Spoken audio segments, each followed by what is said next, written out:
Assalamualaikum warahmatullahi wabarakatuh. Alhamdulillah wa syukurlah la hawla wa la quwwata illa billah. Asyhadu an la ilaha illallah wahdahu la syarika lah wa asyhadu anna Muhammadan abduhu wa rasuluh. Amma ba'du. Bahasa Scribble Suasi Faber dimanapun kalian berada yang telah menyaksikan rekaman Suasi Faber, mohon dukungannya apabila belum dukung dengan cara kalian subscribe dan share Suasi Faber kepada teman-teman kalian, sahabat kalian.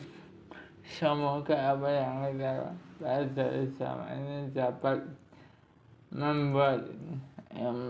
memberikan inspirasi bagi yang lain, ilmu yang bermanfaat dan mendapatkan amal soleh untuk jadi akhirat kelak.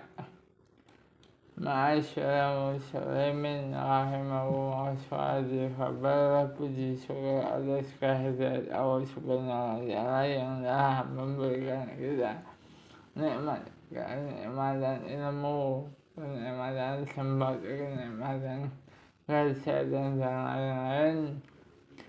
Salat dan salam semoga selalu tercurah limpahkan kepada junjungan kita baginda Rasulullah Sallallahu Alaihi Wasallam, untuk keluarga, para sahabat kita, seluruh umatnya, selalu menaati apa yang Allah sampaikan, dan kita menaati juga apa yang Allah langgar. Semoga kita mendapatkan syafaatnya di yaumil akhir. Dan bertemu teman-teman Suasi Faber sekalian. Pada kesempatan hari ini saya akan menyampaikan kisah keajaiban datang. Bahasa Scribble Suasi Faber yang dirahmati Allah, penulis sangat memegang teguh nasihat Pak Kiainya bahwa berhati-hati dari kesalahan atau dosa, membuat banyak keajaiban yang akan datang dalam hidup kita di dunia ini. Bahasa Scribble Suasi Faber, penulis itu mencoba ajaran Pak Kiai itu, dan ternyata penulis itu benar-benar terinspirasi terhadap kalimat apa yang ada di benak, langsung terwujud seakan dimanja oleh Allah Subhanahu wa Ta'ala. Tapi sebelum mengamalkannya, para subscriber Suasi Faber, ia juga mencoba menganalisis waktu itu. Ia berpikir, ada tidak sih kisah yang ia seperti itu, yang ia rasakan seperti itu, kisah ajaib yang tiba-tiba datang seakan-akan dimanja oleh Allah Subhanahu wa Ta'ala. Setelah ia pikirkan lebih dalam tentang perjalanan kehidupannya, ternyata ia betul-betul pernah mengalami kisah seperti ini. Apa yang ada di benak ia bisa terwujud. Salah satu yang ajaib adalah kisah kulkas. Pada tahun sekitar 2001 sampai 2004, ia ikut istri dia yang mendapat beasiswa belajar S2 di Malaysia sana, bahasa soal difabel yang ia inginkan, tepatnya di Johor Bahru. Kan banyak itu penulis bisa kuliah ke luar negeri sekarang karena sebagai suami ya kita harus ikut istri, maka istri saya chatting sama teman-temannya yang juga belajar di sana. Kata temannya, ya udah ajak satu suaminya, saya kerja di Malaysia gampang, visa juga gampang. Akhirnya saya pergi ke Malaysia mendampingi sang istri, dan alhamdulillah dua-duanya malah tidak dapat pekerjaan, tidak dapat visa juga tidak dapat. Jadilah saya pengangguran di negeri orang. Tugas saya selalu tinggal di Malaysia adalah mengantar istri ke kampus. Setelah itu pulang ke rumah dan mengunci pintu maupun jendela karena ia tidak punya visa kerja. Saya tidak bisa bekerja di sana. Kalau saya bekerja dan ketahuan pihak imigrasi Malaysia, saya bisa ditangkap. Ia hanya keluar rumah ketika sedang azan lalu menuju masjid untuk mengerjakan sholat fardu berjamaah. Para subscriber sholat difabel itulah kisahnya para subscriber.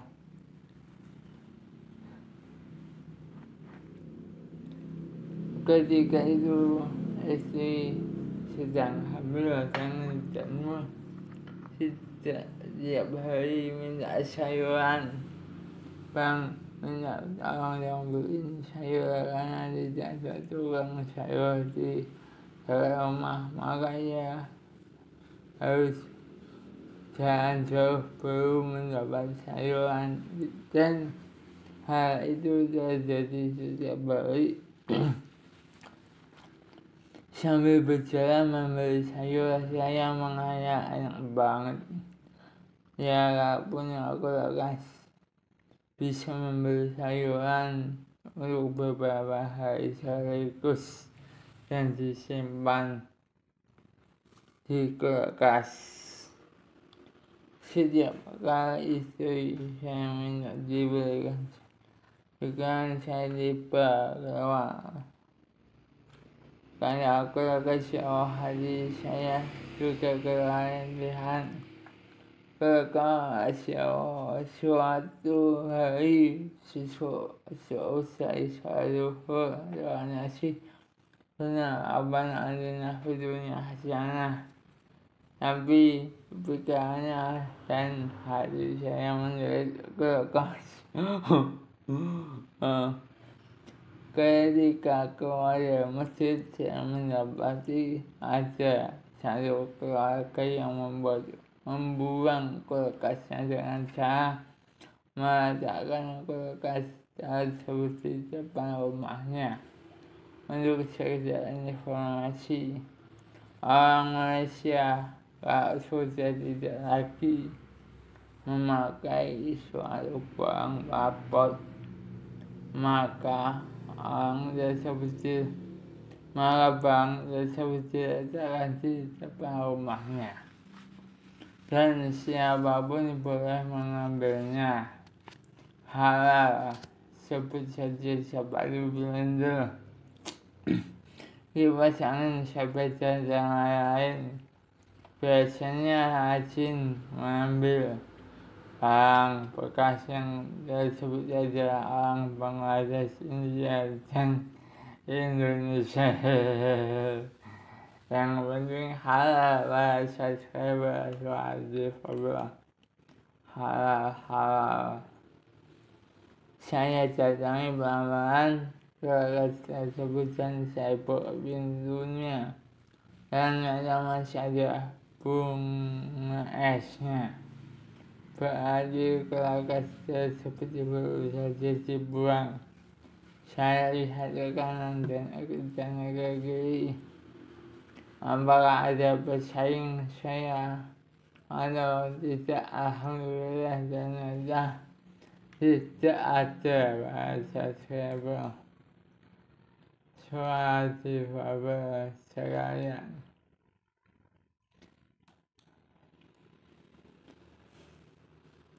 Namun ukuran tersebut cukup besar, tidak mungkin saya bawa sendiri.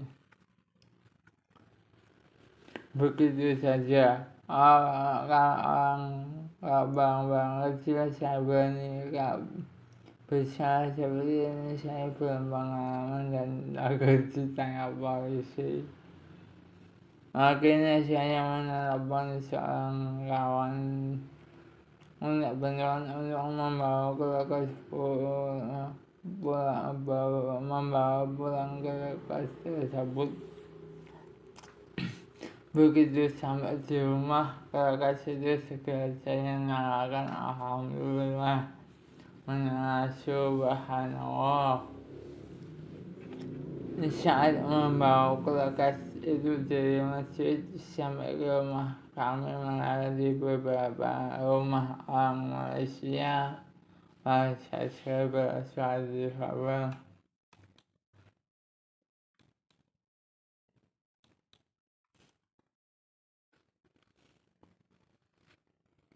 Maka dalam kesempatan ini ia ingin mengucapkan permohonan maaf kepada bangsa Indonesia, perbuatan saya ini malu-maluin. Kisah nyata mengenai kulkas ini sangat membekas dalam kehidupan. Iya, sebab dia ternyata memiliki kisah sendiri, bahwa apa yang terbesit di benak langsung terwujud yang akan dimanja oleh Allah, seperti ajaran Kiai. Kulkas itu dari Allah, dan ada benar-benar ada keajaiban dalam hidupnya. Lalu ada pula kisah hutan benda yang tidak kalah serunya pada suatu fabel sekalian.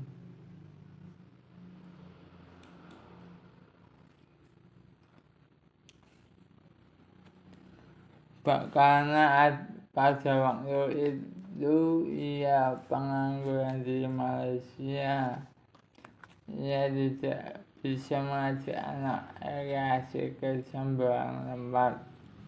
Akhirnya ia sering mengajak anak pertamanya, namanya Farah, ke objek wisata hutan. Di sana ada kawanan tempat tersebut gratis dan semua orang boleh datang ke sana. Kalau di Indonesia masuk kolam renang itu harus bayar. Di saat kesendirian Ya, kemudian ia berpikir kalau ia bisa bikin keamanan gratis buat orang lain, alangkah senangnya. Namanya juga pengangguran yang gratis bagi saya yang ia menghayal. Kemudian ia bercerita dan seharian ia menggambar di rumah. Ia menikmati hari itu dengan membuat keamanan hutan benda lengkap dengan 3 patung lumba-lumba yang memancarkan air dari mulutnya. Perasaan di sudut malam juga di suasana orang-orang yang ikut berenang di sana. Gazebo yang beratapkan jerami kuatan yang juga tempat duduk dari zaman yang dibentuk seperti kayu parah. Saya suka bersuara difabel. Ketika istri ia pulang, ia sedang memperhatikan gambar itu yang ia pasang di dinding, dan dia tahu yang saya gambar itu keamanan benar. Dia menangis terharu. Dia berkata, "Ya Allah bang, datang jauh-jauh ke Malaysia tuh gak bisa menghayal." Ya sedih. Saya sebenarnya juga sedih, tapi saya benar mengisi kekecilannya hidup kami di Malaysia dengan berusaha bahagia.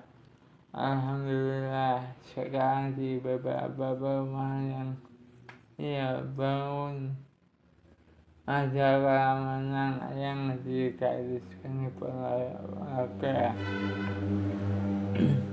Keajaiban memang dengan adanya ilmu magnet rezeki. Tanah, rumah pribadi, perumahan, mobil, kantor, dan lain-lain semua datang dalam kehidupan dia dengan cara seperti itu. Bahasa subscriber, wow, saya bahasa subscriber suatu kabar, wow, luar biasa, sangat luar biasa. Ia tidak pernah mengejar rezeki, tahu-tahu sudah dapat. Bahkan kadang-kadang ia dipaksa untuk mengambil rezeki tersebut pada subscriber suatu kabar. Wow, heran sekali pada subscriber, mengejutkan sekali. Perumahan yang ia bangun yakni The Oasia di eksisten di seluruh kilometer divisi bagian renovasi sampai properti developer Indonesia. Ketika di syuting oleh Metro TV itu, ia hanya berpikir enaknya kalau diliput oleh orang media, dan ada medianya datang sendiri dan siarannya berbahasa Inggris. Setelah itu video-video tentang TVRI dan TV yang lain, majalah Hidayah Stability makan tanda di bulan Mei 2016. Sekian bulan itu saya diundang di saja di video ini berbagai segi. Terima kasih para subscriber saya untuk kali ini dan alhamdulillah sudah saya jawab di sini. Wow, bisa Rabbana atina fid dunya hasanah wa fil akhirati hasanah wa qina adzabannar barakallahu fik. Allahumma firli wa liwalidayya Allahumma kama rabbayani shaghira dan tetap dukung terus channel Suhaji Fabel. Wallahu a'lam bishawab. Wassalamualaikum warahmatullahi wabarakatuh.